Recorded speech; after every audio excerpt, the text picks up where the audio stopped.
Every year, I like to dig and find at least a handful of excellent games that fly completely under most players' radars, whether they're dark horse picks for Game of the Year or simply overlooked gems. With 2020's gaming headlines dominated by powerhouses like The Last of Us, Final Fantasy VII Remake, or even hugely successful underdogs themselves like Ghost of Tsushima or Hades, this year's definitely had some underappreciated titles that never got more than a moment in the limelight.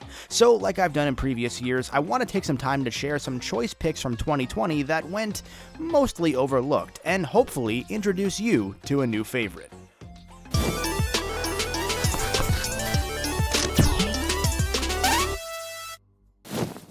First, let's talk about a game that arguably shouldn't even be on this list, Hades. Now, usually I try to limit myself to games that have sold around 1 million or fewer copies, let alone a game that's winning overall Game of the Year awards and drawing countless eyes right about now.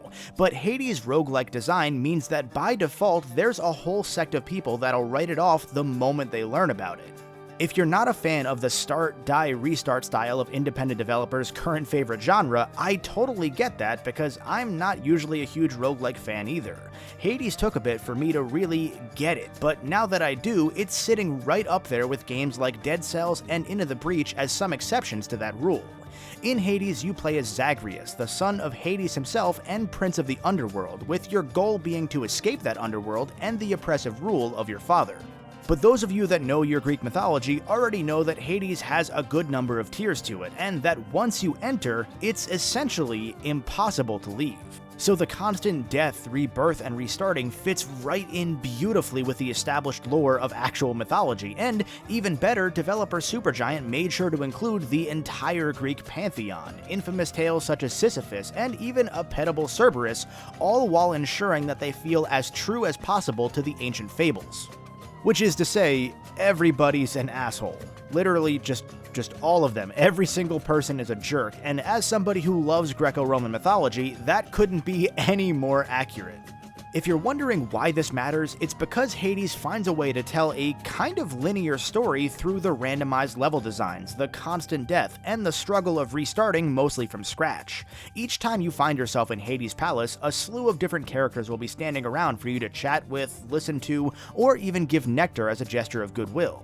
In turn, these interactions serve to further paint the story of why Zagreus is so determined to escape the clutches of the underworld. I've easily had a few dozen runs up to this point, none of them successful yet of course, and every time I fight the first major boss Meg, a completely new, fully voiced conversation happens before the battle.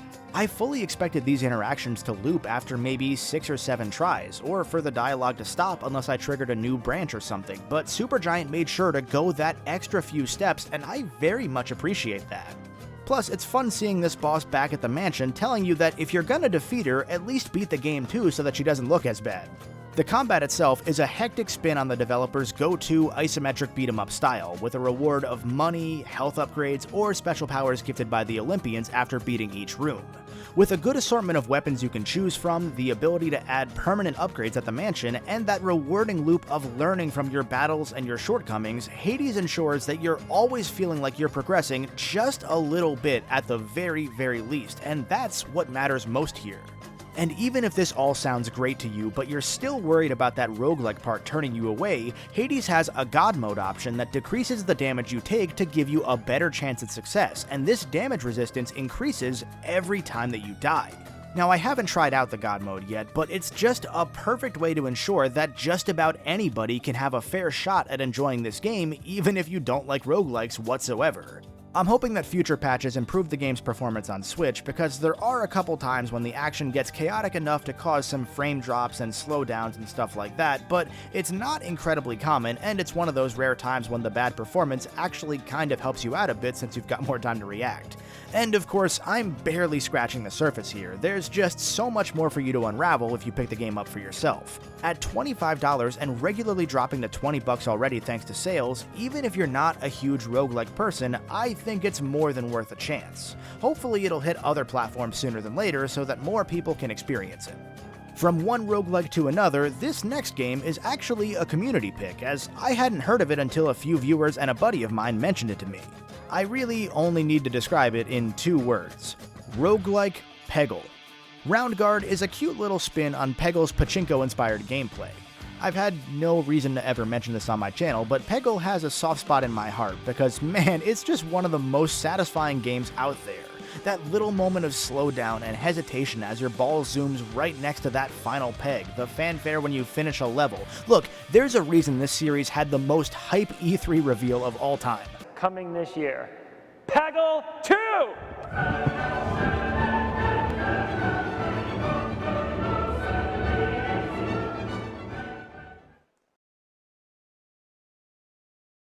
Roundguard takes Peggle and asks the question, what if the goal was to defeat enemies rather than clear a board? Instead of a ball, you're a ball-shaped character, and hitting enemies damages both them and you as you attack.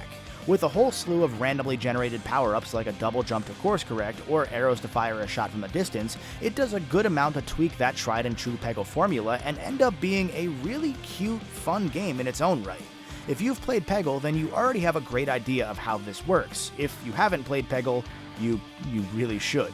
Peggle 2! I will say that the intentionally crude character art and visual style may not be for everybody. I don't especially love it myself, and somehow this game also has Switch performance issues despite looking like this. But thankfully it's also on other consoles too, and I can't imagine it gets choppy there. I picked it up on sale for $10 the moment I read those two words, again, roguelike Peggle, and it's a game I see myself coming back to when I don't feel like playing anything that involves really, thinking. So thanks to those of you in the community who recommended this one to me. The least I can do now is pass it along.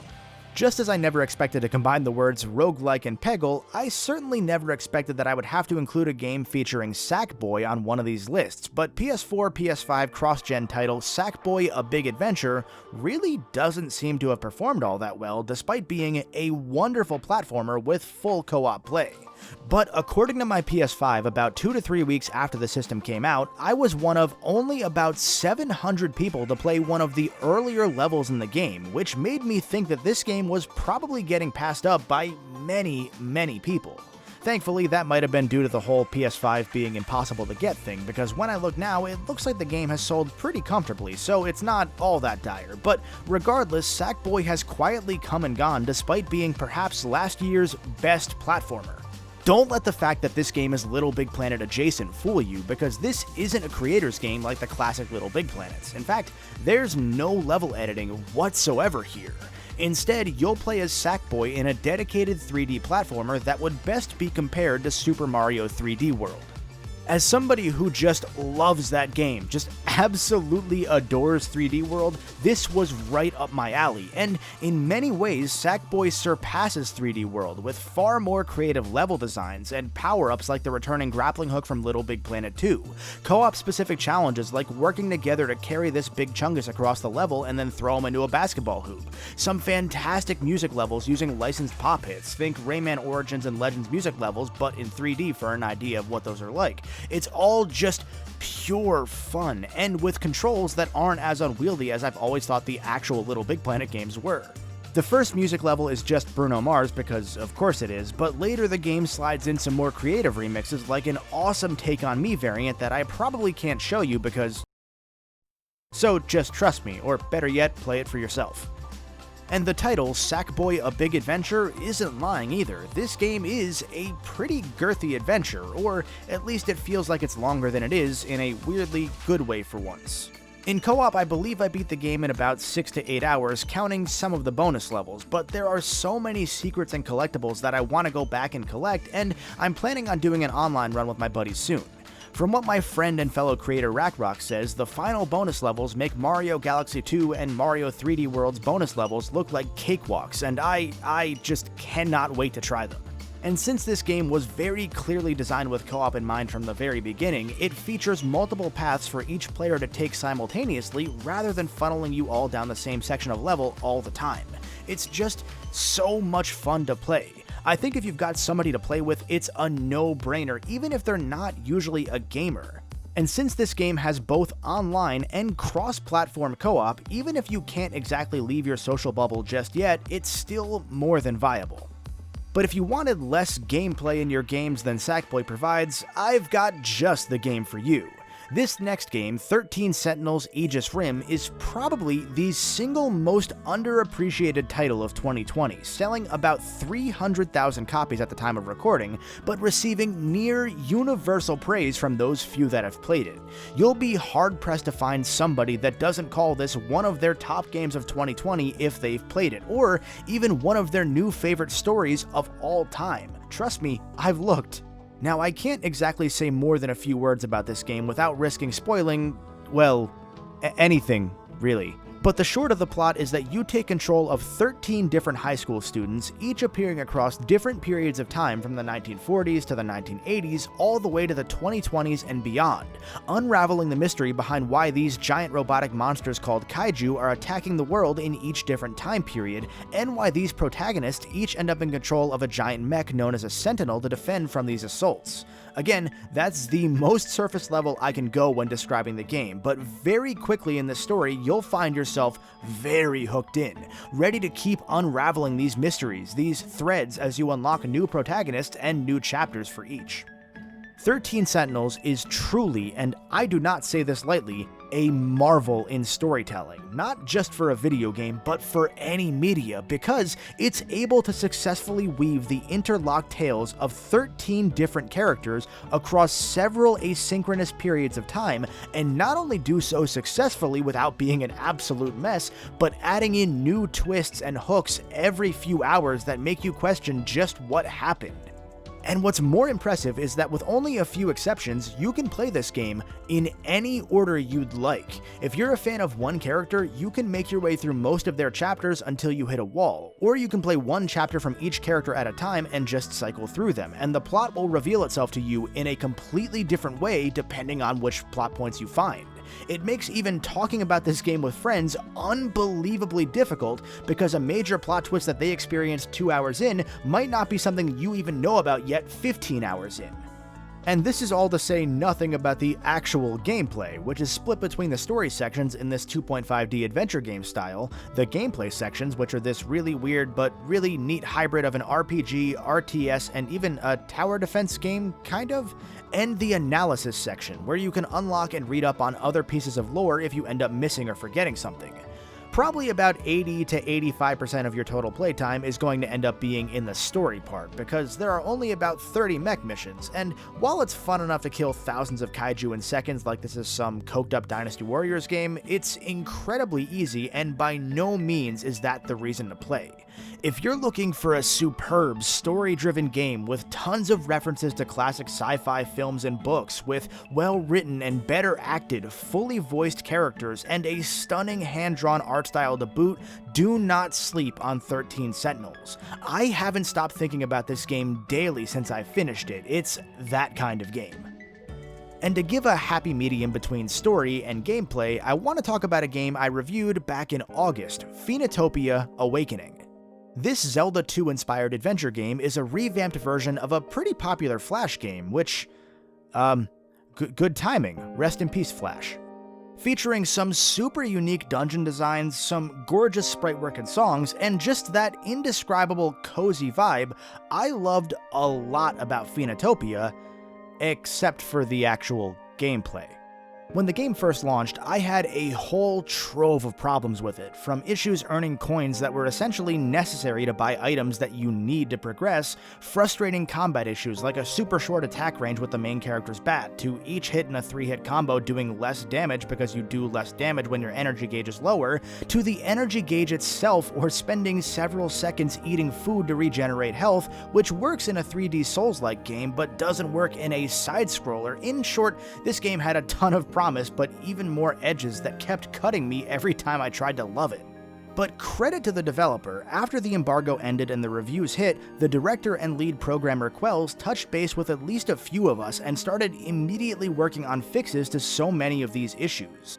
The only other time I've ever, in the last 5 years, received a response to a review I'd made was when an indie publisher's company president tried to publicly discredit my review on Twitter, but hey, that person apparently made a bunch of racist comments, so fuck them. In short, I didn't expect to hear more than a, well, sorry you didn't like it, but thank you for giving it a shot, and instead, I was able to, in some small part, give feedback and help improve such a promising game.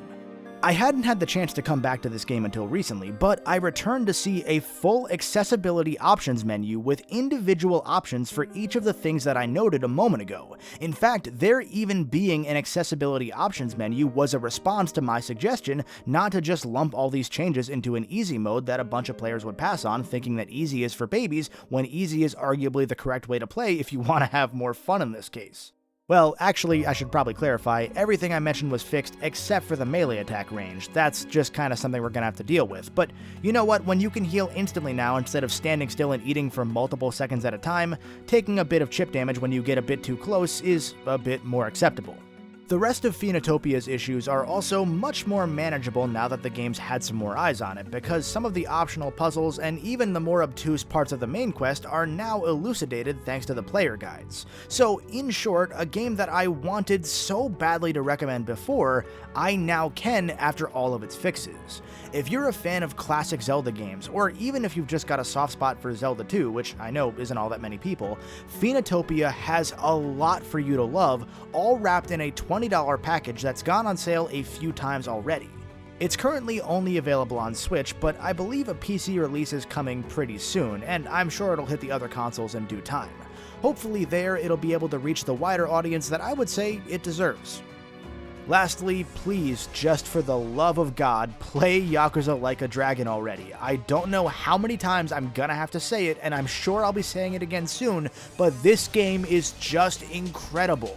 The team at RGG Studio were able to make not only a love letter to the entire role-playing genre, but make what's quickly become one of my favorite RPGs out there, all in the span of about 9 months. You heard me right. Until April 2019, this game was still a classic Yakuza beat-em-up game until fans liked the RPG April Fool's joke that RGG had published on YouTube so much that the studio decided, yeah, fuck it, we can make that. This game came out in January 2020, 9 months later. That is just amazing. As I've been putting together both my Game of the Year Awards video and this video, I've kept coming back to the thought that despite its flaws, Like a Dragon may have been the game that I enjoyed the most in 2020. I talked about Like a Dragon last week a few times in my Game of the Year Awards video. I spent about 10 minutes talking about it when discussing the best places for a new player to start with the Yakuza franchise a few months back. I'm not going to spend another 10 minutes talking about it now. I don't care how many copies this game has sold, it deserves more. But that's enough of my overlooked games. Now it's your turn. What are some of your sleeper hits from 2020, and did an underrated game end up in your overall Game of the Year list? Make sure to chime in the comments. I know there are more than a good number of games that I just didn't have the time to play in full last year. For example, the excellent Streets of Rage 4. I'm actually recording this last part a few weeks after I recorded the rest of the video just to mention Streets of Rage because I finally had the chance to start it, and just wow, it's really, really good. But looking ahead, sort of, I'll see you next week as we look at yet another overlooked game, although this one is from 25 years ago, Insomniac's very first video game on the PlayStation 1. Until then, stay golden.